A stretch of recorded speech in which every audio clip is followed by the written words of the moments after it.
your voice reach into heaven. आदर और महिमा हो तेरी। Hallelujah, Jesus. आदर और महिमा हो तेरी प्रभु, मेरे प्रभु यीशु। Hallelujah, Lord. तेरा धन्यवाद यीशु। You are the wonderful Lord. तू अद्भुत है, जीवन की रोटी है तू। तेरा धन्यवाद करते हैं। You are the bread of our life. तू हमारे जीवन की रोटी है। तू हमारे जीवन की रोटी है। वो रोटी जो स्वर्ग से उतरती है। हालेलुया। वही रोटी जो स्वर्ग से आती है। Hallelujah Jesus. Thank you Father. Thank you Holy Spirit. We welcome you Holy Spirit. हम तेरा स्वागत करते हैं पवित्र आत्मा। The fire of the Holy Spirit is spreading everywhere. The fire of the Holy Spirit. पवित्र आत्मा की अग्नि चारों तरफ फैल रही है। The fire of the Holy Spirit is going to touch you in this evening. वो आग जो परमेश्वर की है, वो लपटें जो स्वर्ग की है, it will touch you and bless you and heal you and make you a new person and transform you. Praise the Lord. Hallelujah. God bless you. परमेश्वर आपको आशीष दे। इस शाम की आराधना में खुशामदीद कहते हैं हम आपको, खैर मकदम करते हैं, स्वागत करते हैं। We welcome you in the name of Jesus. Yeshu Masih के नाम में हम आपका स्वागत करते हैं। Let us praise God. आइए परमेश्वर की महिमा करें, आराधना करें, उसके गीतों को गाएं, अपने स्वरों को ऊंचा करें। Let your voice reach into heaven, let your cords reach into heaven. आपकी आवाज, आपका संगीत आज की शाम उस स्वर के दरवाजे को खटखटा दे जा करके। Hallelujah, hallelujah. सेनाओं का यहोवा हमारे संग है। Just proclaim it, he is with us. Hallelujah, वो हमारे साथ है। Thank you Jesus. हालेलुया।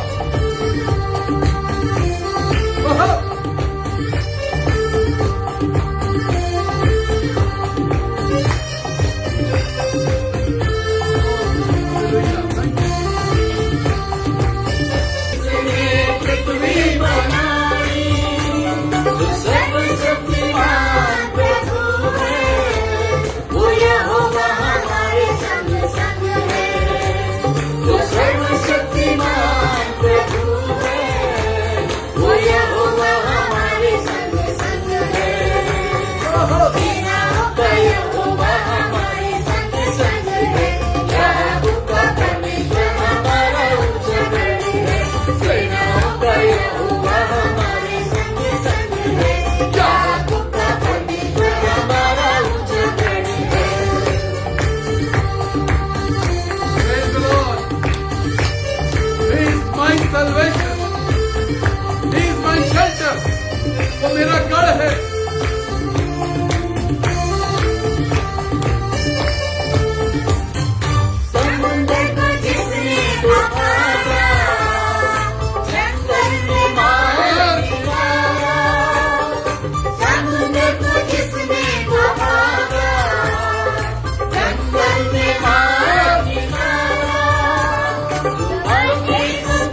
लिए सब कुछ है संभव।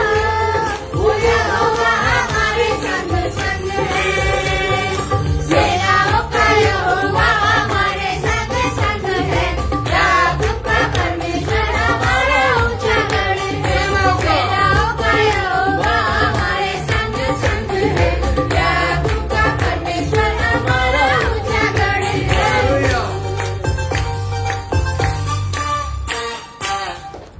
Praise the Lord. याकूब का परमेश्वर हमारा ऊंचा गढ़ है। खुदा का शुक्र करते हैं। We have got a wonderful God. हमारे पास एक अद्भुत परमेश्वर है। हम बहुत जल्दी आज अपने टॉपिक पर चलेंगे। Again one more challenging topic. एक बार फिर से बड़ा चैलेंजिंग सा विषय, बड़े चैलेंजिंग सी बात जो आपके साथ शेयर करूंगा। लगभग 154 लोग आज फास्टिंग पर हैं। 154 लोग उपवास पर हैं। उपवास के साथ प्रार्थना करी है उन्होंने। परमेश्वर का धन्यवाद करते हैं। आज मैं उपवास पर बात करने जा रहा हूं। एक बड़ा ऐसा विषय रहा है उपवास। लोग करना चाहते हैं, लोग करते रहे हैं, लोग करते हैं, कुछ लोग नहीं कर पाते। उन्होंने आज सीखा है। बहुत सारे लोग आज ऐसे हैं जिन्होंने पहली बार उपवास किया। बहुत सारे लोग ऐसे जिनके मन में इच्छा थी लेकिन नहीं कर पाते थे। आज कोशिश करी है, बट प्रेज गॉड, कोशिश करी है। लेकिन जो लोग उपवास करते रहे, जिनका जीवन उपवासमय रहा है, जिनके जीवन में उपवास की एक कहानी जुड़ी हुई है, हम उसकी तरफ चले। टॉपिक जो मैंने आज भेजा वो यह था, अपने उपवास को जांचो। क्या है टॉपिक? अपने उपवास को जांचो। उपवास भी जांचने की चीज है। आज उपवास भी चीज है। आज उपवास पर क्वेश्चन मार्क लगा हुआ। आज उपवास पर प्रश्नवाचक चिन्ह लग गया। अपने उपवास को जांचो।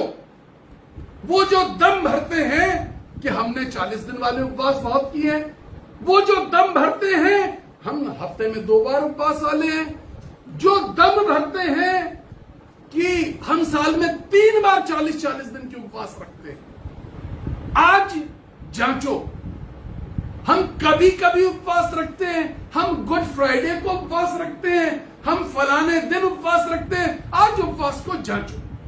आज अपने उपवास को जांचो। खुदा का कलाम क्या कहता है? खुदा का कलाम क्या कहता है? Very good. पहला, आज लिखना चाहे तो लिख लीजिए। उपवास में होता क्या है, करना क्या है, कर क्या रहे हैं, करते क्या रहे हैं, क्या करना चाहिए था, क्या करना चाहिए था। सीकिंग गॉड्स डायरेक्शन, पहला पॉइंट क्या है? सीकिंग गॉड्स डायरेक्शन, परमेश्वर का दिशा निर्देश प्राप्त करना। उपवास में क्या करना चाहिए था? परमेश्वर का। हमारा उपवास क्या होता है?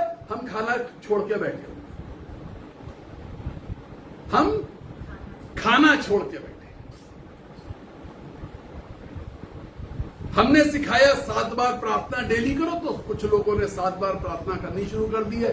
कुछ लोग एक प्रार्थना सुबह, एक प्रार्थना शाम को जब वो उपवास खोलते।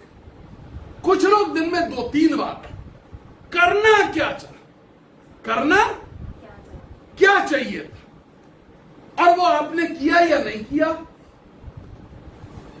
अगर किया तो सच में कमेंट डाल दीजिएगा, और नहीं किया डाल तब भी दीजिएगा, ईमानदारी से। अपना रिजल्ट खुद चेक करना है आज। सीकिंग गॉड्स डायरेक्शन, परमेश्वर का दिशा निर्देश प्राप्त करो।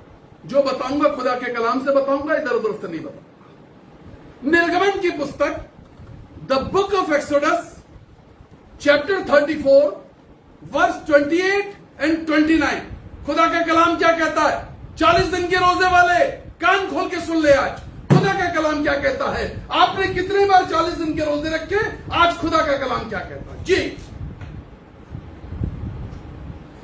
हाँ। मूसा तो वहाँ यहोवा के संग 40 दिन और रात रहा। दूसरी किताब है बाइबल की।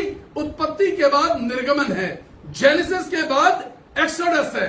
यह दूसरी किताब है बाइबल की, जिसमें लिखा है 34वां अध्याय 28 और 29 आयत। मूसा तो वहां यहोवा के संग 40 दिन और रात हुआ। 40 दिन वाले जो फास्टिंग करते, 40 दिन का रोजा। हमने बात 40 दिन के आज उनके सामने पेश कर रहा हूं। मूसा तो वहां 40 दिन और रात रहा और तब तक ना तो उसने रोटी खाई और ना पानी पिया। आप भी यही करते हैं जी। और उसने उन तख्तियों पर वाचा के वचन वाचा के वचन अर्थात 10 आज्ञाएं, 10 कमांडमेंट्स 40 दिन में। देखिए क्या है, उपवास किया तो आप परमेश्वर के साथ रहने गए। 40 दिन जब उपवास किया तो आपने क्या ठाना था कि मैं परमेश्वर के साथ रहने जा रहा हूं। तो बातचीत हुई थी कि नहीं हुई थी? किसी के साथ 40 दिन कहीं बिता लिए, बातचीत हुई या नहीं हुई? मूसा से बातचीत हुई। मूसा से 10 हुक्म लेकर के आया। वो क्या कर रहा था मूसा वहां पे? परमेश्वर जो उससे बातचीत कर रहा था वो उसमें लिखता जा रहा था। परमेश्वर क्या कह रहा था? और ये घटना कब घटी? ये घटना तब घटी जब ये लाखों लोग यात्रा पर हैं। जब ये लाखों लोग यात्रा पर हैं। जब ट्रेन पर बच्चों को छोड़ने जाते हो तो क्या समझाते हो? तुम्हारे कुछ कमांडमेंट्स होते हैं ना, बेटा अजनबी का खाना मत खा लेना, ट्रेन से मत उतरना, खिड़की से हाथ बाहर मत निकालना। मूसा से क्या बात कर रहा था? मूसा अपने लोगों को बता दे, लाखों लोग हैं, तू व्यभिचार मत करना। भीड़ में, आड़ में, जंगल में, अंधेरे में, पेड़ के पीछे व्यभिचार मत करना। ये 10 हुक्म जो है वो रास्ते के संस्कारी हुक्म थे। हमने संडे स्कूल में रट लिए, हमें संडे स्कूल में रटा दिए गए। संस्कारी हुक्म थे, यात्रा के हुक्म है। ये आपके जीवन में लागू रहने चाहिए। ये आपके जीवन में लागू रहने चाहिए। लेकिन ये हुक्म मूसा लेकर के आया था। ये 10 हुक्म मूसा लेकर के आया था। तुम्हारे 40 दिनों के निवास में जो तुमने परमेश्वर के साथ उपवास किया, जो परमेश्वर के सामने तुमने 40 दिन ठहराए, उसमें तुम अपने लिए कौन सा हुक्म लेकर के आए? कहीं लिखा हुआ है? कहीं लिखा तुमने परमेश्वर ने तुमसे क्या बातें करी? वो 40 दिन का हिसाब, वो 40 दिन परमेश्वर के साथ संगति का हिसाब मूसा हिसाब लेकर के आया था साहब। मूसा हिसाब लेकर के आया था। 29वीं आयत पढ़ दीजिए, इसकी हिसाब देखिए। हाँ, जब मूसा साक्षी की दोनों तख्तियां, जब मूसा किसकी? साक्षी की, गवाही की 2 तख्तियां लेकर के उतरा। मैंने लिख लिया है, मेरी इतनी बात हुई है परमेश्वर से। साक्षी की 2 तख्तियां, 10 हुक्म की 2 तख्तियां नहीं, 10 हुक्म की 2 तख्तियां नहीं, साक्षी की 2 तख्तियां लेकर के, हाथों में तख्तियां लेकर के मोसेस साहब उतर रहे हैं, मूसा जी उतर रहे हैं, लोग देख रहे हैं, गया खाली हाथ था, 40 दिन खुदा की उपस्थिति से लौटा तो हाथ में कुछ है इसके पास, हाथ में ही नहीं। खुदा के कलाम में लिखा है मूसा को नहीं मालूम था, लेकिन चेहरे पर से रोशनी निकल रही थी। यह बात मूसा को नहीं मालूम थी, यह बात मूसा को नहीं मालूम थी, चेहरे में से रोशनी निकल रही थी। क्या रोशनी है ये? क्या रोशनी है? किरणें निकल रही थी, बाइबल बताती किरणें निकल रही थी। ऐसे लिखा है, हाँ है, इसी में, इसी आयत में तो है, 29वीं आयत पूरा पढ़िए जी। जब मूसा साक्षी की दोनों तख्तियां, जब मूसा साक्षी की दोनों तख्तियां 40 दिन वाले, 40 दिन रोजे वाले सुने इस बात को जी, हाथ में लिए हुए सीने पर्वत से उतरा, from the presence of most high God, सीने पर्वत, presence of most high God, जहां परमेश्वर, सर्वोच्च परमेश्वर की, शक्तिमान परमेश्वर की उपस्थिति, उस उपस्थिति में से निकल के आया। 40 दिन के रोजे करके लौट रहा है मूसा, 40 दिन के रोजे करके लौट रहा है, हाथों में तख्तियां हैं, साक्षी की तख्तियां हैं। हाँ, तब यहोवा के साथ बातें करने, यहोवा के साथ बातें क्या कर रहा था? 40 दिन बातें, सिर्फ खाना पीना छोड़ के नहीं बैठा था, शाम को कट फ्रूट की सलाद खाएंगे, नो, क्या कर रहा था? बातें कर रहा था, बातें। गुड फ्राइडे के दिन चर्चेस के बाहर स्टॉल लगा के लोग खड़े रहते, हम दही बड़े बांटेंगे, लोग रोजे पे आएंगे, हम दही बड़े बांटेंगे, कोई कहता हम गुलाब जामुन बांटेंगे, कोई कहता हम मीठे पानी का शरबत पिलाएंगे, कोई कहता हम कचौड़ी खिलाएंगे, कोई कहता पकौड़ी खिलाएंगे। क्या है कि हम रोजेदारों का रोजा खुलवाएंगे। पूछो हम रोजेदारों से, साक्षी की तख्तियां कहां है? वो साक्षी की तख्तियां कहां है? खुदा से तुम बातचीत करके निकल रहे हो, खुदा से 40 दिन तुम बातचीत करके निकल रहे हो, वो बातचीत का कैसेट कहां है तुम्हारे पास? उस बातचीत का कैसेट, उस बातचीत की रिकॉर्डिंग, उस बातचीत की साक्ष्य, तुम्हारे उपवास का साक्ष्य कहां है? वो अपने उपवास की साक्षी लेके उतरा था, अपने उपवास की साक्षी लेके उतरा था, गवाही लेके उतरा था, खुदा के पास से आ रहा हूं, 40 दिन खुदा के साथ बिताए मैंने, स्पेशल 40 डेज, स्पेशल 40 डेज, अब missionary journey of special 40 days, a journey of 40 days with conversation with God. परमेश्वर से बातचीत के 40 दिन, परमेश्वर से बातचीत के 40 दिन। क्या हुआ? हाँ, उसके चेहरे से, क्योंकि वो बातचीत करके निकला था। कहां से? किससे बातचीत करके निकला था? यहोवा से बातचीत करके निकला था। उसके चेहरे से किरणें निकल रही थी, उसके चेहरे से किरणें निकल रही थी। किरणें कुछ करने वाली किरणें हैं। मलाकी 4 अध्याय 2 आयत में लिखकर निकालिए, मैं ऐसे ही बता देता हूं। तुम जो मेरे नाम का भय मानते हो, अच्छा निकाल लीजिए, आखिरी किताब है, हाँ आखिरी किताब, पुराने नियम की आखिरी किताब 4 अध्याय 2 आयत, जी हाँ, तुम, हाँ 4 अध्याय 2 आयत मलाकी, जी बाएं तरफ नीचे लिखा है, पढ़ दीजिए। 4 अध्याय 2 आयत। परंतु तुम्हारे लिए जो मेरे नाम का भय मानते हो, धर्म का सूर्य उदय होगा, धर्म का सूर्य उदय होगा, और उसकी किरणों के द्वारा तुम चंगे हो जाओ।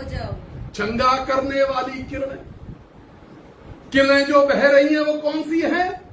चंगा करने वाली किरणें, आशीष देने वाली किरणें, जीवन बदलने वाली किरणें, आर्थिक तंगी दूर करने वाली किरणें। खुदा का कलाम कहता है, पौलुस साहब मेरे मित्र कहते हैं, हम देखने में गरीब लगते हैं लेकिन हम जिस पे हाथ रखते हैं बहुतों को रईस बना देते हैं। हम देखने में अनपढ़ गवार से दिखते हैं लेकिन हम बुद्धिमान बना देते हैं लोगों को।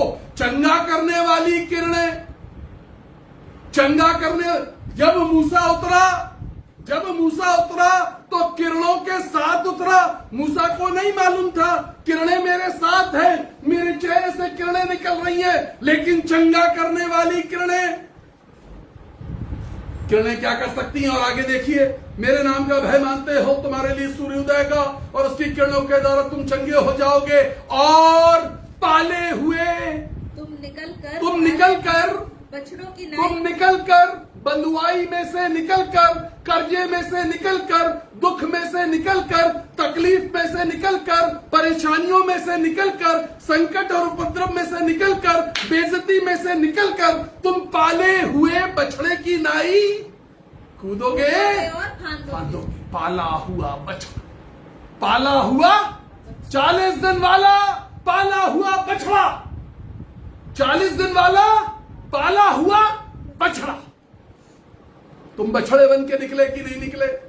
तुमने 40 दिन रोजा किया, वो साक्षी की तख्तियां कहां हैं? वो किरणें कहां हैं जो किसी को चंगाई दे सकती थी, जो किसी को तसल्ली दे सकती थी, जिसका ईमान बदल सकती थी, जिसको खुशियां दे सकती थी, जिसके दुख को खुशियों में बदल सकती थी, जिसके घर के मातम को, जिसके घर के शोक को, जिसके घर के विलाप को नृत्य में बदल सकती थी, आनंद में बदल सकती थी। वहां नाच गाना होने लगता है जहां पे तुम खड़े हो जाते। संकट के समय में अति सहजता से मिलने वाला परमेश्वर तुम्हारे अंदर से होकर के चलता है। 40 दिन के अंदर संकट के समय जब पानी नहीं मिल रहा है, परमेश्वर मूसा से बात कर रहा है। परमेश्वर मूसा को कह रहा है, मार दे इस चट्टान पर पानी निकल आएगा। संकट के समय में अति सहजता से मिलने वाला परमेश्वर, मार चट्टान पे पानी निकाल ले और पी ले। लाल समुद्र हिलोरे मार रहा है, आवाज डरा रही है समुद्र की। रात हो गई, अंधेरा हो गया है, समझ में नहीं आ रहा क्या हो रहा है। मार समुद्र पे, समुद्र फट जाएगा और निकाल ले अपने लोगों को। संकट के समय अति सहजता से मिलने वाला परमेश्वर, वो किरणें निकल रही हैं लेकिन मूसा को वो किरणें मालूम नहीं। 40 दिन के रोजे वाले, तुम्हारी किरणें, तुम्हारा कलाम, तुमसे हुई परमेश्वर की बातचीत का रिकॉर्ड कहां है? कहां है वो ऑडियो? कहां है वो रिकॉर्ड? क्या कहा था परमेश्वर ने? 10 हुक्म लेके बैठे हो। नर्सरी का बच्चा 10 हुक्म लेके बैठा है, ABCD पढ़ ली, उसके आगे कुछ नहीं सीखना, उसके आगे हमें कुछ नहीं सीखना। परमेश्वर ने तुमसे क्या बात करी? मूसा वाली बात मुझे मत बताओ। परमेश्वर ने तुमसे क्या बात करी? 40 दिन तुम गए, परमेश्वर ने तुमसे क्या वाचा बांधी? परमेश्वर ने तुमसे क्या बात करी? परमेश्वर से तुम क्या लेकर के आए हो? मूसा साक्षी की पटिया लेकर के आया था। यह है मेरे पास, यह है मेरे पास।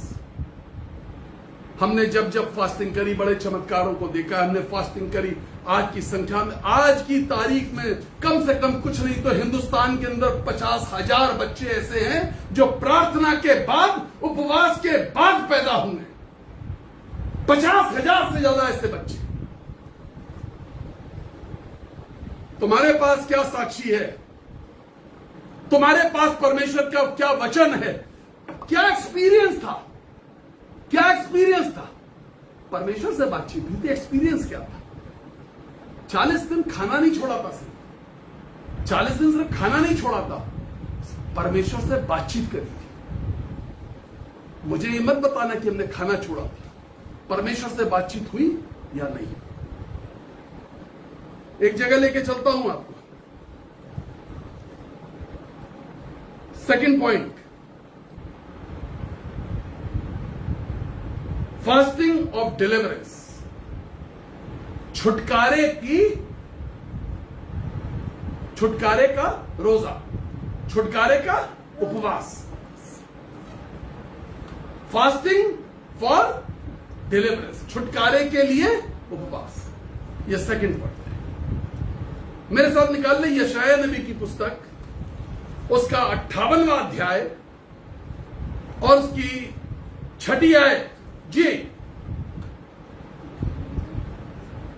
जिस उपवास से मैं प्रसन्न होता जिस हूँ उपवास से मैं प्रसन्न होता हूँ, जिस उपवास से मैं खुश, यानी तुम्हारे कुछ उपवास ऐसे भी होते हैं जिससे मैं खुश नहीं होता। There are 2 kinds of fast, 2 प्रकार के फास्ट, 2 प्रकार के उपवास। एक जिससे परमेश्वर खुश होता है और एक उपवास जिससे परमेश्वर चिढ़ जाता है। देखिए, उपवास भी किया और परमेश्वर चिढ़ गया, है ना अजीब सी बात। मैं आपको बताऊंगा होता है। जिस उपवास से मैं प्रसन्न होता हूं, जी, क्या यह नहीं क्या वह यह नहीं कि अन्याय से बनाए हुए दासों अन्याय से बनाए हुए दासों और अंधेर सहने वालों का और अंधेर सहने वालों का जुआ। तोड़कर, जुआ का मतलब होता है बंधन। जुआ का मतलब क्या होता है? बंधन। अन्याय से बनाए हुए दास और अंधेर सहने वालों के बंधन, जो अंधेर सह रहे हैं, हाँ, तोड़कर उनको उन्हें छुड़ा लेना। और सब इस उपवास से मैं प्रसन्न होता हूं। उपवास कौन सा? अन्याय से बनाए हुए दास और अंधेर सहने वालों को छोड़ा लेना, उनके बंधनों में से निकाल लेना। मैं इससे खुश होता हूं। जी। और सब जुओं को और उनकी सारी परेशानियों, उनकी सारी परेशानियों, उनकी सारी गुलामी को, उनकी सारे मुसीबतों को टुकड़े, क्या लिखा? टुकड़े टुकड़े कर दोबारा जुड़ करके वो उस पर प्रहार न करें। करते क्या है? ये तो वो है जो प्रसन्न होता है। करते क्या है? चौथी आयत पढ़ दे। करते क्या है? जी। सुनो, उपवास का फल, तुम्हारे उपवास का फल ये होता है। तुम्हारे उपवास का रिजल्ट क्या? तुम क्या कर रहे हो? तुम उपवास तो कर रहे हो, कर क्या रहे हो? जी। कि तुम आपस में लड़ते और झगड़ते, तुम आपस में लड़ते और झगड़ते, उपवास कर करके आपस में लड़ते झगड़ते हो और दुष्टता से घूंसे मारते, और दुष्टता से एक दूसरे को घूंसे मार। क्या कर रहे हैं भाई? हाँ, उपवास कर रहे हैं। उपवास कर रहे हैं। दुष्टता के घूंसे, दुष्ट बातें, दुष्ट शब्द, दुष्ट काम, दुष्ट व्यवहार, दुष्ट सोच, घूंसे मार रहे हैं। क्या कर रहे हैं? उपवास कर रहे हैं। उपवास प्रसन्न उस वाले से होता है, कर तुम ये रहे हो। प्रसन्न उस वाले से होता है जो बताया 6ठी आयत में, 4थी आयत में बता रहा करते क्या हो। जी। जैसा उपवास तुम आजकल रखते हो, जैसा उपवास तुम आजकल रखते हो, उससे तुम्हारी प्रार्थना ऊपर सुनाई नहीं देगी। कर लो। उपवास कर रहे हो, उपवास कर रहे हो, प्रार्थना सुनाई नहीं देगी। चौथे से ऊपर पढ़िएगा तो लिखा है कि ऐसी क्या बात है कि हमारे, हाँ पढ़ दीजिए जरा सा। वे कहते हैं क्या कारण है कि हमने तो उपवास रखा, परंतु तूने सुधि तक नहीं ली। हम उपवास करते रहे, हमने रोटी पानी छोड़ दिया। कैसे हो परमेश्वर यार, तुम सुधि तक नहीं लेते, तुम एक बार झांक के भी नहीं देखते हो। हमारे चेहरे देखो कैसे हो गए, उपवास रखते रखते सूखे हमारे चेहरे लटक गए, हमारी पैंट ढीली हो गई, हमारी पैंट लटक रही है, सब हो रहा है, लेकिन परमेश्वर तुम हमारी सुधि नहीं ले रहे हो। मैं प्रसन्न नहीं होता हूं, मैं प्रसन्न नहीं होता, मैं प्रसन्न नहीं हूं। ये उपवास जो तुम आजकल रखते हो, सुध ही नहीं ली जा रही। ये उपवास जो तुम आजकल रखते हो, इसकी आवाज खुदा तक नहीं पहुंच रही। ये आवाज जो है सुनाई नहीं दे रही खुदा को। उपवास रखा है, आवाज खुदा तक नहीं पहुंची। उपवास ऐसा जिसकी आवाज खुदा तक पहुंच जाए। उपवास ऐसा जिसमें खुदा की बातें तुम तक पहुंच जाए। उपवास ऐसा जहां खुदा तुमसे बातचीत करने लगे।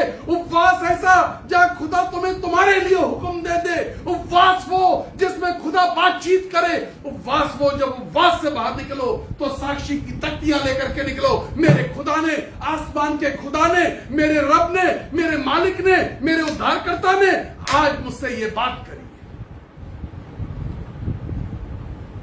यह है उपवास। क्या चाहता है परमेश्वर? उपवास करने वालों से क्या चाहता है परमेश्वर?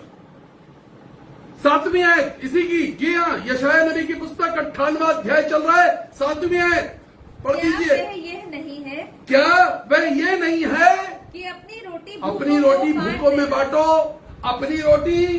अपनी रोटी सिर्फ खाने वाली रोटी नहीं, अपनी रोटी, अपना तोड़ा, अपने वरदान दूसरों में बांटो ना। ये हमें मिला, ये हम तक रहेगा। खुदा के कलाम में लिखा, प्रेरित हाथ रखते चले जाते थे। प्रेरित चाहते थे। यीशु मसीह क्या चाहता था? यीशु मसीह ये नहीं चाहता था कि सिर्फ मैं यीशु रहूं। यीशु ने कहा, मुझसे बड़े बड़े काम करोगे, तुम मुझसे बड़े बड़े काम करोगे, तुम बस मुझ में बने रहना, बड़े बड़े काम करोगे। आसमान के खुदा से जो मांगोगे, खुदा मुझसे बड़े काम तुमसे करवाएगा, बस मेरे साथ बने रहना। प्रेरितों पे हाथ रखे कहा, जाओ, अब जाओ और दुनिया के अंदर जाके काम करो। ये जो दुनिया के अंदर काम करने वाली बात है, ये जो रोटी बांटने वाली बात है, ये जो परमेश्वर का वचन बांटने वाली बात है, ये जो परमेश्वर की सामर्थ बांटने वाली बात है, जो परमेश्वर के तोड़े बांटने वाली बात है और खाने वाली रोटी भी बांटने वाली बात है, कितनी करी है। सुसमाचार बांटने वाले यीशु मसीह ऊपर उठाए जा रहे हैं। यीशु मसीह चेलों से कह रहे हैं, देखो मैं जा रहा हूं, एक काम करना, सुसमाचार सुनाते रहना। देखो मैं जा रहा हूं, सुसमाचार सुनाना, चेला बनाना, मेरे नाम से बपतिस्मा देना, तैयार कर देना फौज। कितने किए? उपवास ये था। रोटी बांटना, अनाथ और मारे मारे फिरते हुओं को अपने घर ले आना। जी, किसी को, इंपॉर्टेंट बात है, किसी को नंगा देखकर वस्त्र पहनाना, किसी को नंगा देखकर वस्त्र पहनाना। और हमें तुम्हारी सीक्रेट मालूम है, बता दे। तुम्हारा नंगापन हमें बता दे। नंगा देखकर वस्त्र से ढक देना। सीक्रेट मालूम है, बता दे। वस्त्र पहनाना, हाँ, और अपने जाति भाइयों से खुदा के कलाम में ले अपने जाति भाइयों से अपने आप को ना छिपाना। वो लिखा, मैंने एक दिन प्रीच किया था। यरूशलेम से यरीहो की ओर जा रहे थे। याजक साहब ने देखा, कतरा के निकल लिए। लेवी ने देखा, कतरा के। जाति भाइयों को मुसीबत में देखो, अपने परिवार को मुसीबत में देखो, अपने लोगों को मुसीबत में देखो, अपने विश्वासियों को मुसीबत में देखो, तो चेहरा मत छुपा लेना, चेहरा मत छुपा लेना। खड़े हो जाना, तैयारी कर लेना। जिस उपवास से मैं प्रसन्न होता हूं वो ये है। जी 8, तब तेरा प्रकाश पौ फटने की नाई तब चमकेगा। तेरा प्रकाश, तब तेरा प्रकाश, ओहो, मूसा को क्या मिला था? प्रकाश क्या निकल रही थी? किरणें। तेरी चेहरे से निकलने वाली रोशनी हम देख नहीं सकते, अपने चेहरे को कपड़े से ढांप। तब तेरा प्रकाश पौ फटने की नाई चमकेगा। तब तुम्हारा उपवास, क्लेम करने वाले उपवासी, 40 दिन रोजे वाले उपवासी, तुम्हारा प्रकाश कहां रखा है? कहां रखा है? तुम्हारा उपवास का प्रकाश कहां रखा है? वाचा कहां रखी है? परमेश्वर की बातों की रिकॉर्डिंग कहां छुपा के रखी? मूसा तो तख्तियां लेकर के आया, 20 लाख लोगों को ले जाकर के बता दी। तुमने कितनों को बताया कि परमेश्वर ने तुमसे क्या बातचीत करी? तुमने कितनों को इस बात का बताया कि मुझसे परमेश्वर की बातचीत हुई? कितनों को बताया? ये है उपवास। This is what the fasting is. जिस उपवास से मैं प्रसन्न होता हूं। हालेलुया, प्रभु तेरी स्तुति हो। नेक्स्ट पॉइंट, और तू शीघ्र चंगा हो और जाएगा। तू शीघ्र चंगा हो जाएगा।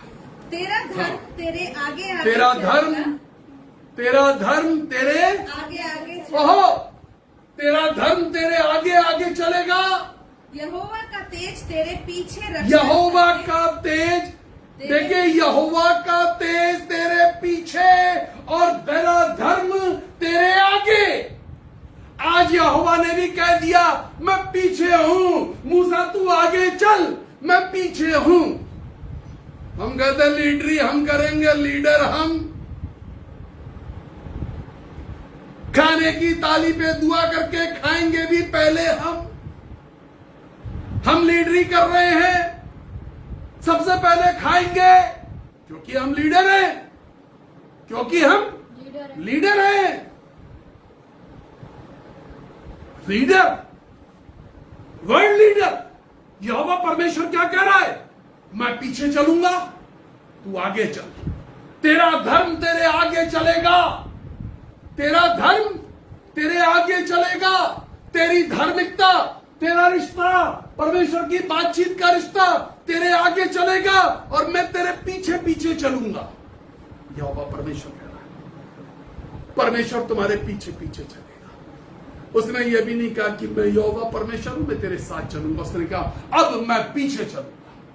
जी, तब तू पुकारेगा, यहोवा उत्तर देगा, और यहोवा उत्तर देगा। इस बात को जोर से बोला जाता है, यहोवा उत्तर देगा। उत्तर सुनना चाहते हो? तुम्हारी आवाज नहीं पहुंची। जब आवाज नहीं पहुंची तो उत्तर कहां से आएगा? तब यहोवा उत्तर देगा। 40 दिन का वॉइस रिकॉर्ड कहां है? 40 दिन की रिकॉर्डिंग कहां है जिसमें तुमने प्रार्थना करी, उपवास किया? कोई एक 40 दिन बताना जिसमें परमेश्वर ने तुमसे कुछ अलग ढंग से बातचीत करी हो, कुछ दिशा निर्देश दिए हो। मेरे साथ निकालिए लूका की इंजील 3 अध्याय 37वीं आयत का पहला हिस्सा पहले पढ़ दीजिए। जी, लूका की इंजील 2 अध्याय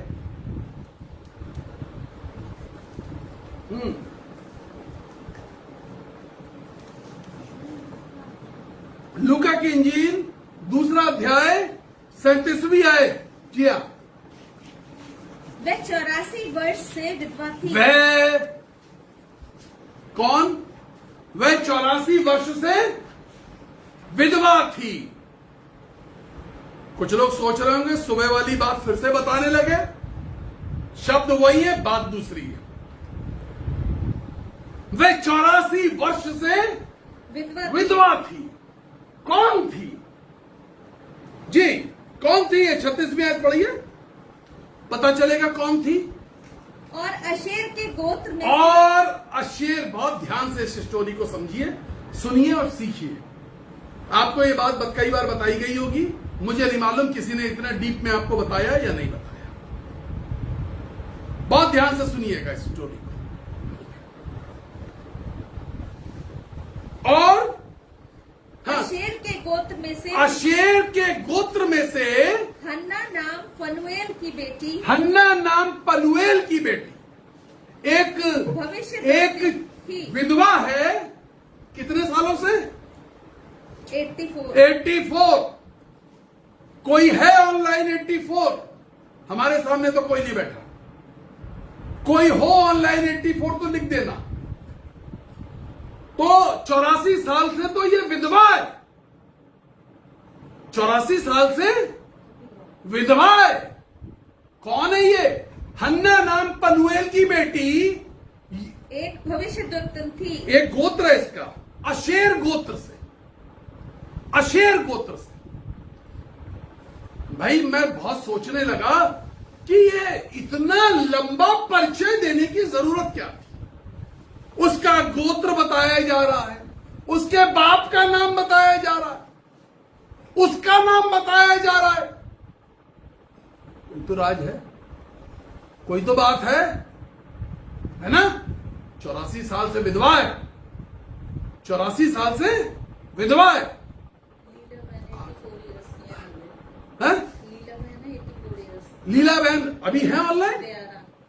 है नहीं ऑनलाइन, किसी और ने लिखा हो, है ना। नहीं, ऑनलाइन जो इस समय है वो बताए 84 साल का। अभी तो देखिए 84 साल से विधवा है। अभी जो मैं आपको मैथमेटिक्स पढ़ाने वाला हूं, फिर अपनी उम्र बताना है मुझे जी। 84 साल से विधवा है, आशेर गोत्र की है, बाप का नाम क्या है? पनिएल, बेटी का नाम हन्ना। अब पढ़िए 37वीं आयत जी।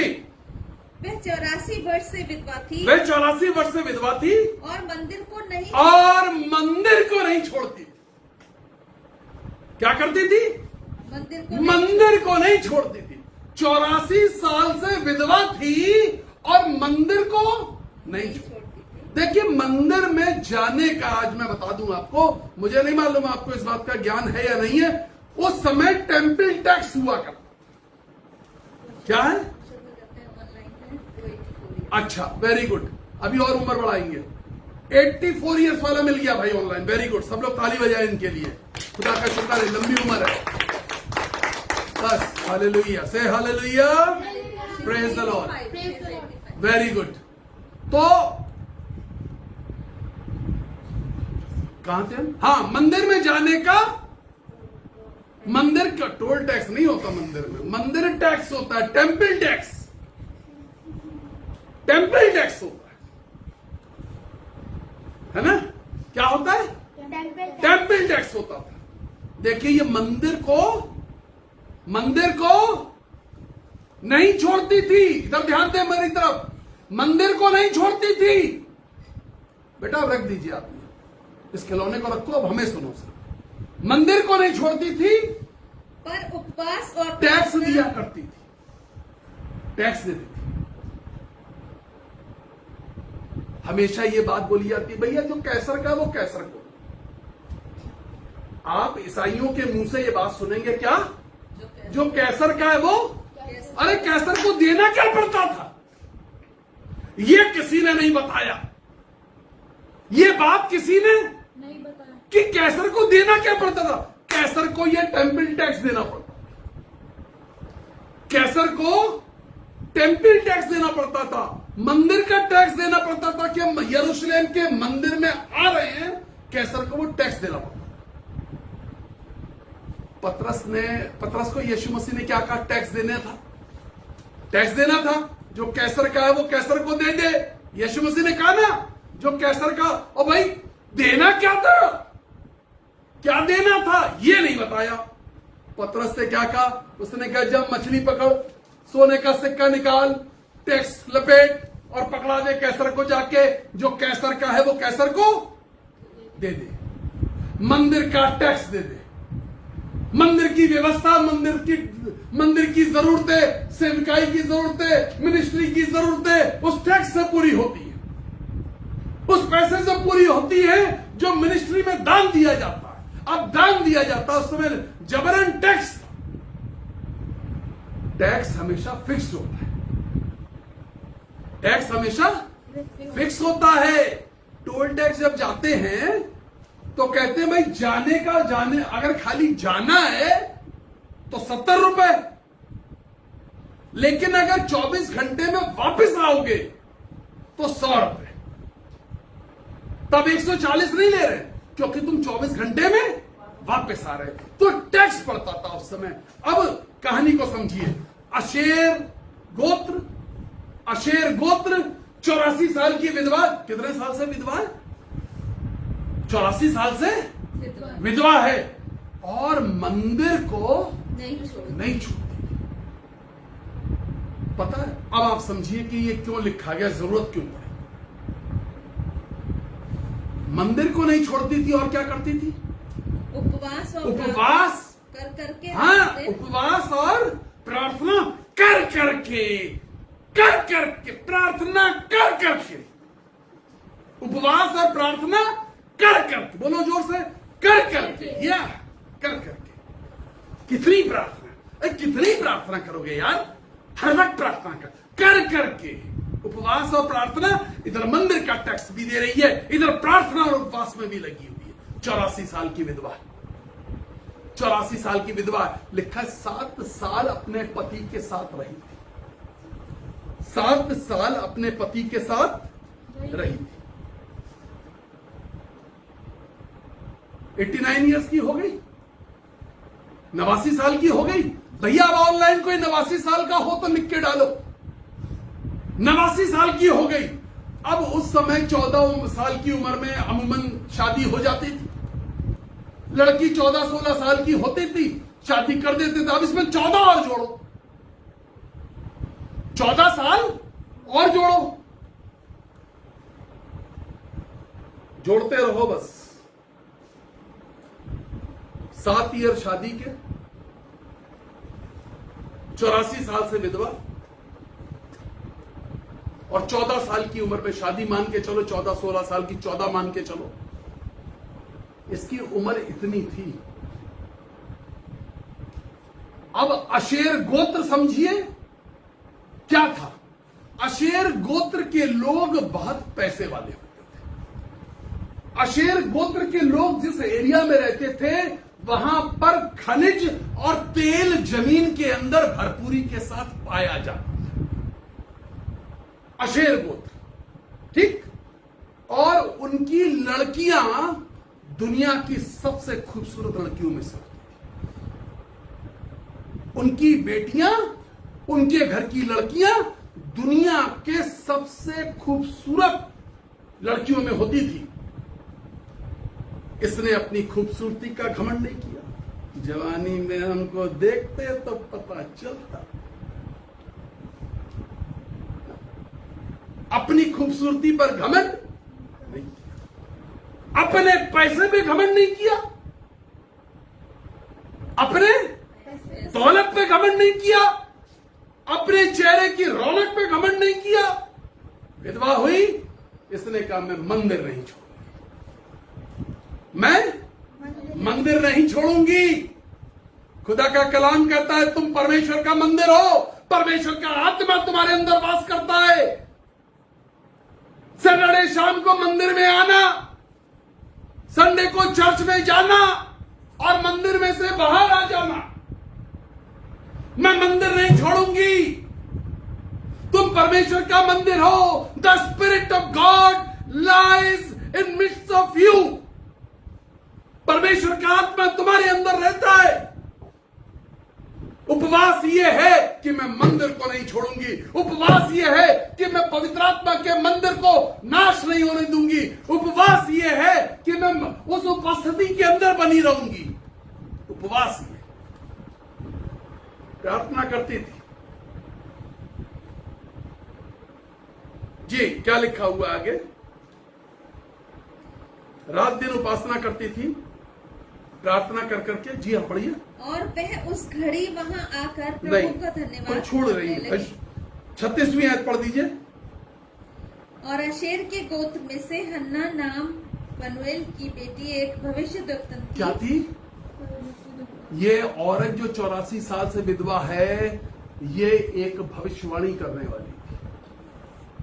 84 साल से विधवा, 84 साल से विधवा, बेहद खूबसूरत, बहुत ज्यादा रईस, बहुत ज्यादा धनाढ्य, बहुत ज्यादा पैसे वाली, खानदानी पैसे वाली, आशेर का गोत्र सबसे महान। जब आप निर्गमन की पुस्तक में पढ़ेंगे तो वहां एक जगह लिखा हुआ है, ये जो इसके पापा का नाम है पनुएल का मतलब होता है परमेश्वर का चेहरा। पनुएल का क्या मतलब होता है? फेस ऑफ गॉड, जहां परमेश्वर का चेहरा लोग देखे जाए। परमेश्वर का चेहरा दिखाई देता था इसके बाद। धनाढ्य, बेहद खूबसूरत, हर अधिपति, हर राजा, हर महायाजक उस समय इस गोत्र की लड़कियों के से शादी करने की चाहत रखते थे। ये यरूशलेम के मंदिर में है। ये कहां पर है? ये यरूशलेम के मंदिर में है, जहां एक याजक नहीं होता था। वहां एक महायाजक के नीचे ढेर सारे याजक होते थे। सब सोचते होंगे उसकी जवानी के दिनों में, यार काश ये हमसे शादी करते हैं। विधवा है तो क्या हुआ, शादी करते हैं। विधवा है तो क्या हुआ, शादी हमसे करते हैं। प्रलोभन देते होंगे, कुछ करते होंगे, लेकिन ये कहती थी मंदिर भी नहीं छोड़ूंगी और आसमान के खुदा को नहीं छोड़ूंगी। भविष्यवाणी कर रही थी। जब मरियम वहां पहुंची, यीशु मसीह छोटे से थे, जब वहां पहुंची और वहां महायाजक ने यह बताया, परमेश्वर के दास ने एक्चुअली एक बात बताई कि ये कितना सताया जाएगा, क्या क्या होगा, इसके विरोध में बातें होंगी। वो सुन करके मरियम परेशान हो गई। लेकिन इस औरत ने, ये वो औरत थी, ये 84 साल की विधवा वो औरत थी जिसने यीशु के लिए भविष्यवाणियां कर दी। 84 साल की विधवा ने यीशु के लिए भविष्यवाणियां कर दी। पनुएल की बेटी, पनुएल की बेटी, एक विधवा ने छोटी सी उम्र से जो मंदिर को नहीं छोड़ रही, उसने यीशु के लिए भविष्यवाणियां करके मरियम को सांत्वना दी। यह है उपवास, यह है उपवास का फल, यह है उपवास की बातें। परमेश्वर ने क्या बताया है? आप किसी को बता पाए? तुम्हारे उपवास का फल यह है, यह है उपवास का फल। मंदिर को नहीं छोड़ो, मंदिर को मत छोड़ो। उपवास जीवन का, जीवन में उपवास भरा हुआ जीवन जियो, मंदिर को मत छोड़ो। भविष्यवक्ता, प्रोफेट प्रोफेसी कर रही है, खूबसूरती पर नाज नहीं कर रही, अपने पैसे में घमंड नहीं कर रही, वरदानों से भरी हुई है। यह है उपवास। एक बात और है जो उपवास की मैं आपके साथ शेयर करूंगा। Hunger for kingdom, hunger for राज्य, परमेश्वर के राज्य की भूख, परमेश्वर के राज्य की भूख होना। जी मेरे साथ पढ़ दिए मत्ती की इंजील 4 अध्याय, 2 आयत, पहली आयत, फिर 3 आयत। जी हां, मत्ती की इंजील 4 अध्याय, 2, पहली और 3 आयत। जी। और वह अपना मुंह खोलकर, खड़े होके पढ़िए जोर से। और वह अपना मुंह खोलकर, और वह अपना मुंह खोलकर उन्हें यह उपदेश देने लगा। मत्ती क्या पढ़ रहे हैं आप? मत्ती 4 अध्याय, जी।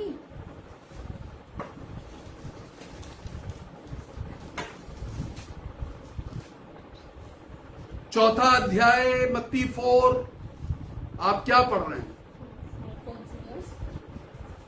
हाँ, वह 40 दिन और 40 रात, वह 40 दिन और 40 रात निराहार रहा। निराहार रहा। अब यीशु मसीह की बात है, अब बात यीशु मसीह की है।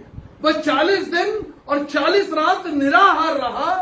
अंत में उसे भूख लगी। अंत में उसे भूख लगी। लोग कहते हैं यीशु मसीह भूखे थे, उनको खाना खाना, उन्हें खाना खाना। देखिए अभी आपको पता चल जाएगा क्या था कारण। पहली आयत,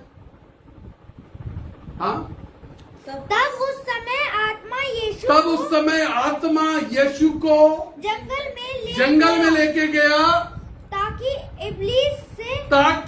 इब्लीस से उसकी परीक्षा हो सके। परीक्षा की तैयारी किस लिए गया था 40 दिन उपवास पे? यीशु मसीह किस लिए गए थे 40 दिन? इबलीस से परीक्षा की तैयारी। इबलीस से परीक्षा की तैयारी। मेरा एक दोस्त है, वो आईपीएस है। हम साथ पढ़े बचपन से। उसके मन में एक बात थी कि मुझे आईपीएस बनना है। वो हर एग्जाम देता था। उसने एनडीए क्लियर किया, उसने होटल मैनेजमेंट क्लियर किया, उसने बैंकिंग का मैनेजमेंट क्लियर किया, बहुत सारी चीजें उसने क्लियर करी, लेकिन उसे आईपीएस बनना था। वो क्या करता था, वो अपने आप को कमरे में बंद कर लिया करता और गंजा हो जाता था पूरा, और सिर्फ एक चोटी रखा करता था। गंजा इसलिए हो जाता था और चोटी रख लिया करता था बड़ी सी, इतनी लंबी उसने चोटी रखी कि उसे शर्म आएगी तो वो बाहर नहीं जाएगा, कि दोस्त कहेंगे गंजा हो गया, चोटी रख ली है, तो वो बाहर नहीं जाता था। उसने पहला अटेम्प्ट दिया, वो आईपीएस में नहीं सिलेक्शन हो पाया, कहीं कुछ हो गया। लेकिन एक दिन जब मैं उसके घर गया तो मैंने देखा पंखे में से एक डोरी लटक रही है। तो मैंने कहा डोरी क्यों लटका रखी है? तो कहने लगा इससे मैं अपनी चोटी बांध लेता हूं, और जैसे ही मुझे नींद आती है और झोंका आता है तो चोटी खिंच जाती है और मुझे दर्द होता है तो मैं उठ जाता हूं। मैं इतना पढ़ा। परीक्षा की तैयारी, यह है परीक्षा की तैयारी। आईपीएस है, दिल्ली पुलिस में है, परीक्षा की तैयारी। यीशु मसीह को परीक्षा की तैयारी करनी थी। इबलीस से परीक्षा की तैयारी। जंगल में 40 दिन 40, जंगल में 40 दिन 40 रात। जब तुम 40 दिन के रोजे पे गए तो कुछ तैयारी से वापस लौटे। 40 दिन के रोजे इबलीस से परीक्षा की तैयारी के होते हैं। 40 दिन के रोजे इबलीस से परीक्षा की तैयारी के होते हैं। किस तैयारी में हो तुम? कौन सी तैयारी करके लौटे? लोग कहते हैं यीशु मसीह को भूख लगी। अब यीशु मसीह तैयार है, अब इबलीस को हराना है, अब इबलीस को हराना है, अंधकार को हराना है, शैतानी ताकतों को जड़ से उखाड़ना है। हे मृत्यु तेरा डंकारा, मृत्यु को हराना है, पाप को हराना है। परीक्षा की तैयारी। 40 दिन के रोजे परीक्षा की तैयारी, एक दिन का रोजा परीक्षा की तैयारी। रोजा कोई भी है, परमेश्वर ने आपसे क्या बातचीत करी? रोजा कोई भी है, परमेश्वर का क्या वचन तुम्हारे पास है? क्या निर्देश है तुम्हारे पास? क्या डायरेक्शन है तुम्हारे पास? क्या दिशा निर्देश लेकर के लौटे? अपने उपवास को जांचो आज, अपने उपवास को जांचो, अपने उपवास को जांचो। क्या लेकर के लौटे? तीसरी आयत। तब परखने वाले ने पास आकर उससे कहा। पास आकर परखने वाला आ गया, परीक्षा शुरू हो गई, एग्जामिनर आ गया। देखो एग्जामिनर आ गया, कंट्रोलर ऑफ एग्जामिनेशन, दुनिया का कंट्रोलर ऑफ एग्जामिनेशन, दुनिया का कंट्रोलर ऑफ एग्जामिनेशन आ गया, परीक्षा लेने आ गया। उसने देखा परीक्षार्थी तैयार होकर पहुंच गया, वो परीक्षा लेने पहुंच गया। परीक्षा लेने वाले ने, हाँ पढ़िए, यदि तू परमेश्वर का पुत्र है, यदि तू परमेश्वर का पुत्र है तो कह दे कि, तो कह दे कि ये पत्थर रोटियां बन ये जाए। पत्थर रोटियां हो जाएं। परीक्षार्थी का उत्तर देखिए क्या है। परीक्षार्थी ने क्या उत्तर दिया? पढ़िए आगे। उसने उत्तर दिया कि लिखा है कि मनुष्य मनुष्य केवल रोटी से जीवित नहीं रहता। मुझे भूख नहीं लगी, मुझे तुझे हराना है, मेरी तैयारी इस बात की है। उसने ये भी नहीं कहा आउट ऑफ कोर्स पूछ लिया था, रोटी और पत्थर की बात कर ली, हमने तो ये वाली तैयारी नहीं करी थी और मैम ने ये वाला क्वेश्चन पूछ लिया। नहीं, वो पूरी तरीके से तैयार होकर लौटा था। उसे मालूम था अब 40 दिन बीत गए हैं, अब समय बीत गया है, मैं जंगल से मेरा वापस जाना जरूरी है। अब मृत्यु को समय पे हराना जरूरी है, अब पाप के डंक को तोड़ना जरूरी है, अब दिशा निर्देश फैला देने जरूरी है। तुम्हारे पास कौन सा दिशा निर्देश है? 40 दिन का। 40 दिन के रोजे चेक करें। आखिरी आयत पढ़ूंगा, योएल नबी की पुस्तक, पुराने नियम से द बुक ऑफ जोएल, योएल नबी की पुस्तक, 2 अध्याय 12वीं और 13वीं आयत। जी, तो भी यहोवा की यह वाणी तो भी यहोवा की ये वाणी है, अभी भी सुनो, अभी भी सुन लो, अभी भी सुन लो। ये यहोवा की वाणी है।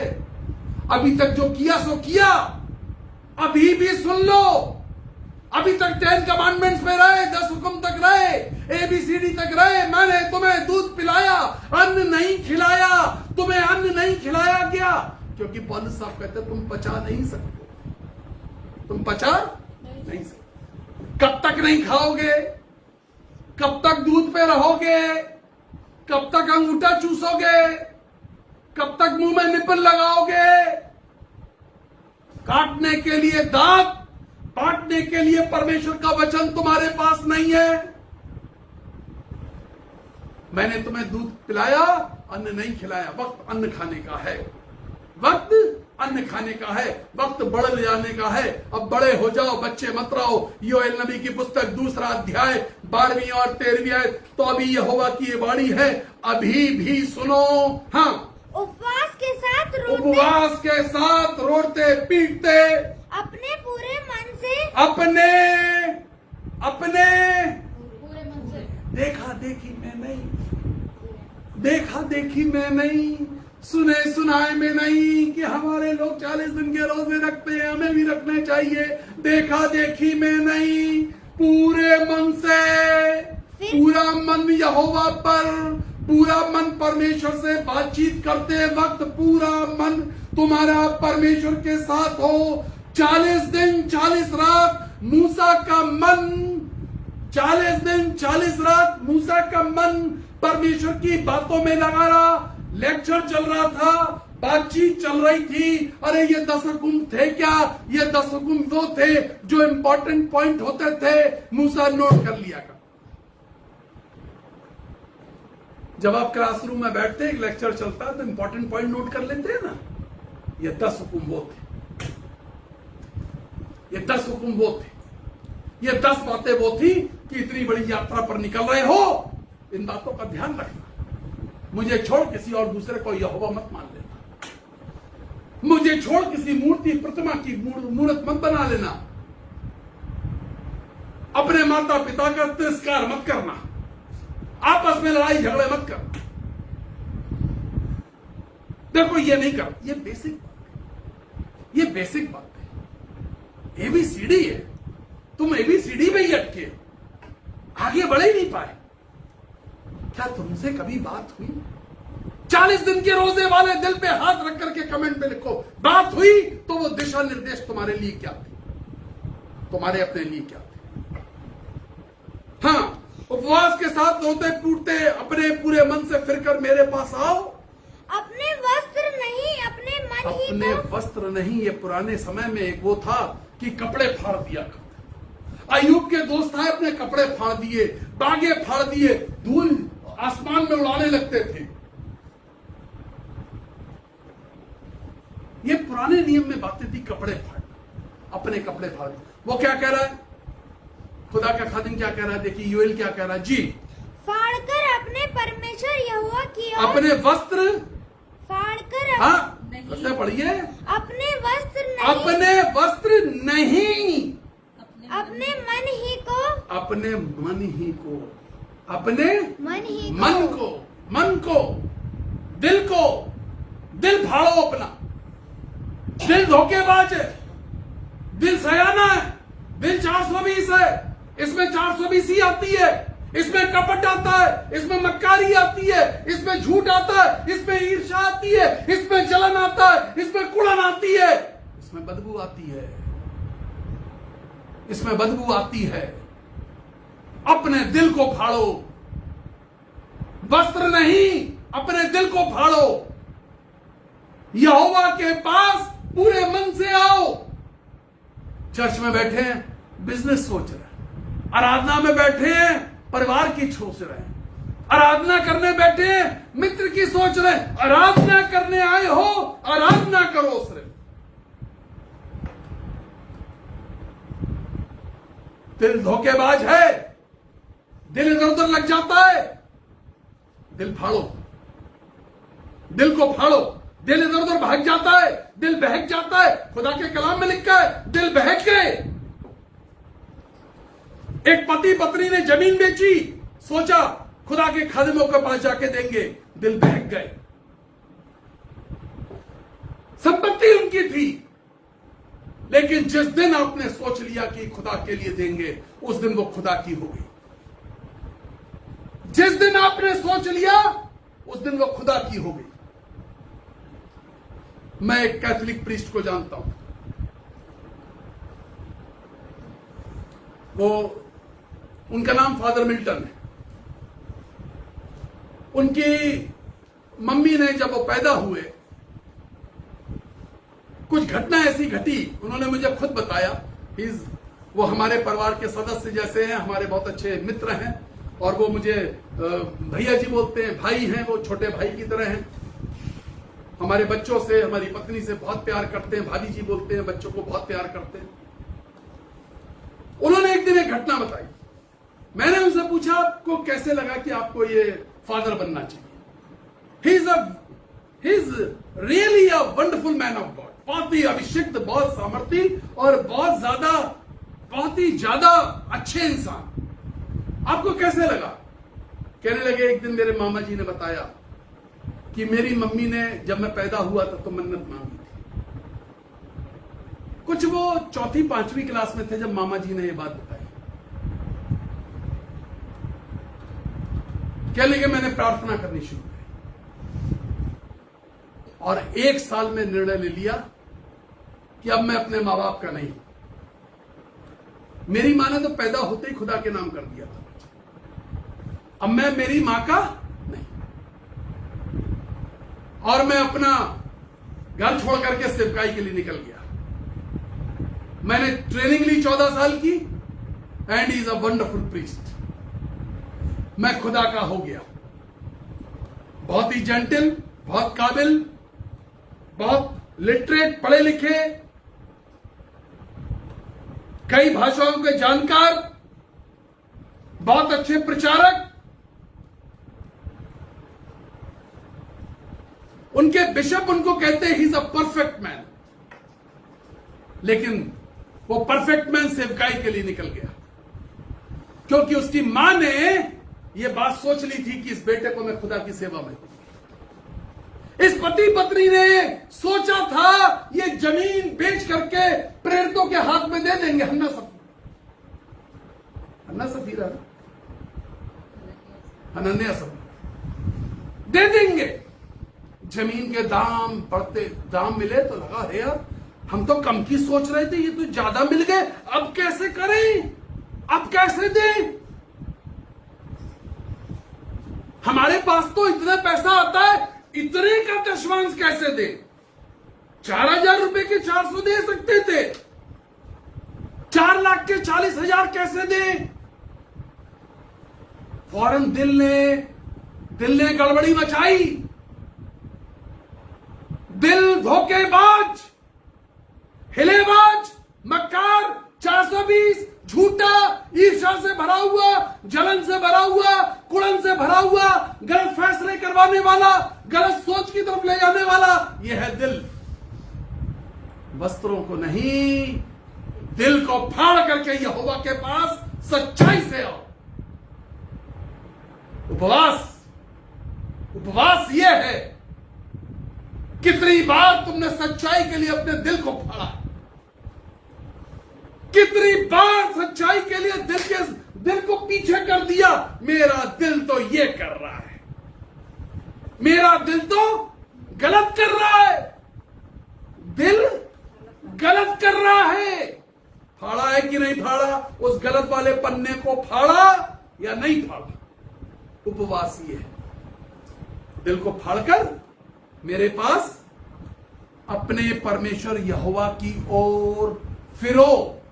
गलत चल गए हो, गलत रास्ते पर चल दिए हो, अबाउट टर्न, मार्च पास्ट, पीछे चल दो वापस। कहीं गलत निकल गए हो, गलत रास्ते पर चल दिए हो, वापस होने की जरूरत है, दिल को फाड़ने की जरूरत है। उपवास ही है। आइए हम प्रार्थना करने जा रहे हैं।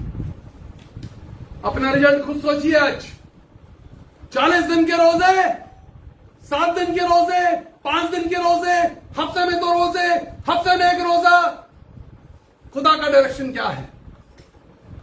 हालेलुया।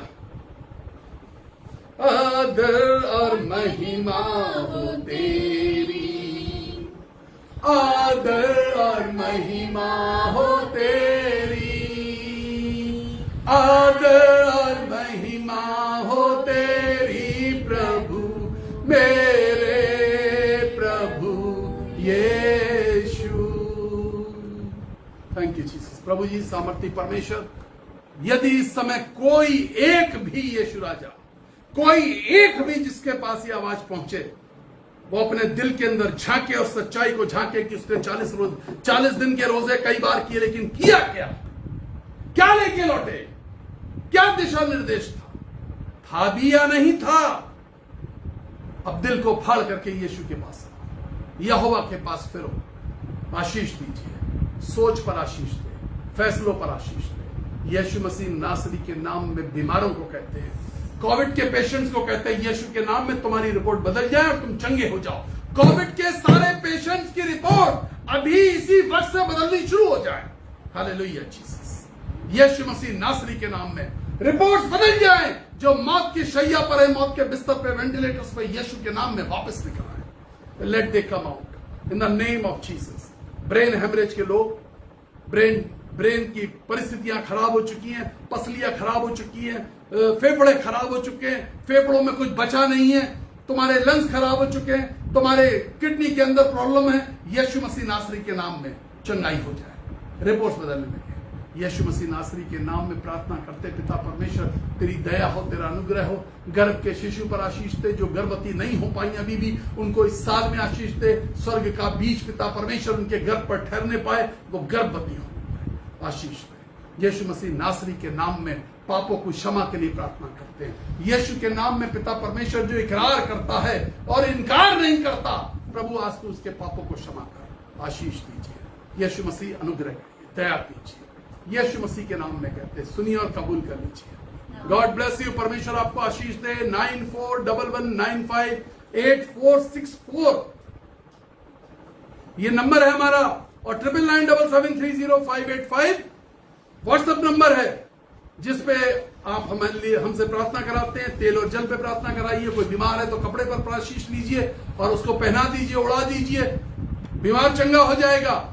थोड़ी देर में ये मैसेज YouTube पर होगा। आप अपने रिश्तेदारों को, अपने रिश्तेदारों को और अपने आस पड़ोस के लोगों को बता सकते हैं।